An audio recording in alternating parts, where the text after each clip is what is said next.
waxaa loo diiwaan geliyay qofka ugu shaqada badan taariikhda dhalinyarada maanta nool waxa uu burburiyay oo uu meel iska dhigay caqabad walba oo noloshiisa dib u dhac ku keeni kartay maadaama soo ifbixidda noloshiisa ay ka caawisay qoyskiisa oo diinta ku wanaagsanaa wuxuu lahaa hami iyo didiilo fog qofkan sheekadiisa ka warramayna waa Dr. Khalid Mustafa Aadan Gale waa doctor dadka dabiiba marna daaci dadka diinta ugu yeeray iyo samafalaha ku caan baxay arrimaha musaacadaadka dadka waa kan Dr. Khalid Mustafa oo sheekadiisa iga warramaya magacaygu waa Khalid Mustafa Aadan Gale waxaan ku dhashay magaalada Laascaanood sanadku markuu ahaa 1995 bishii shanaad 23 hijriyada marka loo fiiriyana 1415 bisha u dambeysay 12aad Dhulxijja 23 maalin Talaada salaaduna ay tahay 9kii subaxnimo magaalada Laascaanood iyadaan ku barbaaray waxbarashadeedii dugsigii hoose iyo dhaxada ku qaatay oo ku dhameystay dugsiga sarana waxaan ku dhameystay magaalada Hargeysa jaamacadayda iyadana waxaan u soo wareegsaday ama aan imi magaalada Muqdisho oo aan ku qaatay labadayda batch digriga koowaad digriga labaadna aan ka bilaabay iyadana kulli background-keyga marka la fiiriyo inahaas uu ku kooban yahay marka waxbarashada iyo taariif guud laga bixiyo halkaas aan ka shaqeynay muddo oo arrimaha caafimaadka ka shaqeynay arrimaha bulshada kaga shaqeynay oo aan ku sugnaa in badan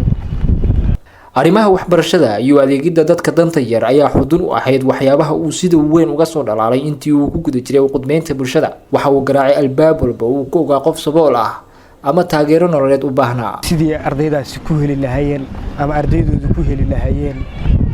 waxbarasho free ah oo scholarship free ah si ku heli lahaayeen taakuloon si ku heli lahaayeen in la garab istaago la garab qabto ninka dhalinyarta u baahan garab qabka si ku heli lahaayeen marmarka qaar isbitaalaadka qaar si practice ugu sameyn lahaayeen oo markay wax baranayaan ardaygu wuxuu u baahan yahay inuu practice u sameeyo marka duunyada ka dhigo maadaama deegaanadii ay ku cusub yihiin Muqdisho oo kale iyo nawaaxigeeda waan garab qaban jirnay oo iyagana waa garab istaagi jirnay waxaa jira kulli qayb kale oo samafal ahaayo iyadana aan garab ku lahaa baa jira caruurta yaryar ee darbi jiifta iyo qaybaha kala duwan ee caruurta yaryar jilicsan haday darbi jiif noqoto iyo haday agoon noqoto iyo haday ay noqoto qaybta kale loo yaqaano kuwa danta yar leh dhammaantood inaan garab istaagno baan ku shaqeynay muddo dheer oo aan ku guda jiray kulli waxay ahayd wax aan aad u jeclaayo arrimaha bulshada inaan ku shaqeeyo bulshadana ugu shaqeeyo waxaan aad u jeclaa kamira dhalinta guusha ayaa ah waxa ugu weyn ee qof walba oo maanta nool ku taamayo si uu u taabto xidigaha Dr. Khalid waa musharax xildhibaan baarlamaanka federaalka Soomaaliya Dr. ninkii howlahaas shaqada badan lagu bartay hadda waa musharax ma Dr. Khalid sidiis ma sii ahaan doonaa markii markuu kursiga ku guuleysto Dr. Khalid waa xalli doonaa xildhibaan Khalid oo shaqooyinka kale halkaas ku horta waa su'aal fiican musharax baan kulli wax ayaabo badan oo aan arkay oo bulshada u shaqeynaya wali ka koob tahay baan isku soo tahay oo ay ka mid tahay caruurta yar ee darbi jiifta ah ee agoonta ah ee danta yar ee jilicsan ee u baahan aqoon fiican inay helaan kuwa haddii aan la hagaajin maanta waxaan u maleynayaa bari kuwa shuftada noqon doonee dadka dhici doonay bay ka mid noqon doonaan